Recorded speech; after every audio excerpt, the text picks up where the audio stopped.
విజయార్య గారు, అంటే పహల్గామ్ది అయితే మీరు చూశారు, ఎంత దారుణమో. మరి ఆ ఉగ్ర దాడి నిజంగా అయితే కలిచివేసింది దేశం మొత్తం, ఒక రాష్ట్రం అని కాదు.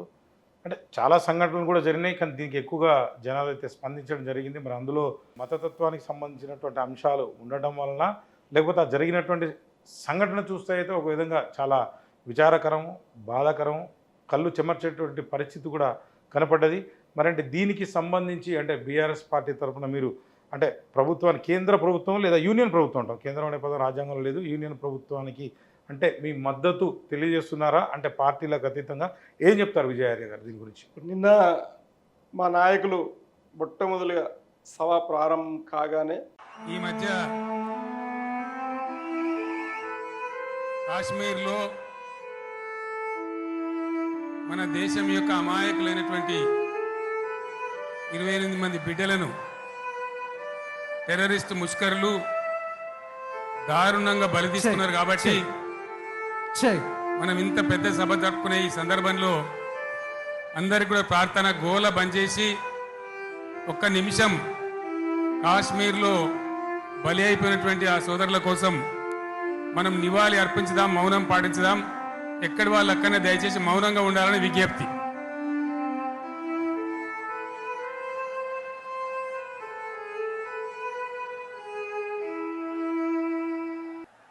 పహల్గావ్ బాధితులు ఎవరైతే అమరులు చనిపోయిన వాళ్ళు ఉన్నారో వాళ్ళందరికీ కూడా మరి శ్రద్ధాంజలి ఘటించడం జరిగింది.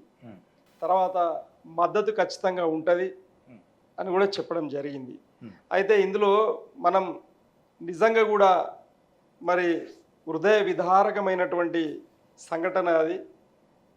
ప్రత్యేకంగా ముస్లింలా హిందువులా అని చెప్పి వేరేసి హిందువులను వాళ్ళు ఆతంకవాదులు ఏవైతే హత్య చేశారో అది చాలా దురదృష్టకరం. అలాంటి సంఘటన మనం ఇంతకుముందు కూడా ఈ విధంగా ఎప్పుడు చూడలేదు. అయితే ఇది ప్రత్యేకంగా ఏదైతే హిందువుల మీద కక్షపూరితంగా బార్డర్ అవతల ఉన్నారో, సరిహద్దులకు అవతల ఉన్నటువంటి వ్యక్తులు చేసినటువంటి కుట్ర కాబట్టి ఆ వ్యక్తులు ఏ దేశంలో ఉన్న కూడా పట్టుకోవాలి అనే సంకల్పం భారత ప్రభుత్వం తీసుకోవడం జరిగింది. కాబట్టి దాన్ని మేము స్వాగతిస్తూ ఉన్నాం. ఖచ్చితంగా భారత ప్రభుత్వానికి భారత రాష్ట్ర సమితి మద్దతుగా నిలబడుతుంది. నిన్న మా నాయకులు కేసీఆర్ గారు ప్రకటించడం జరిగింది.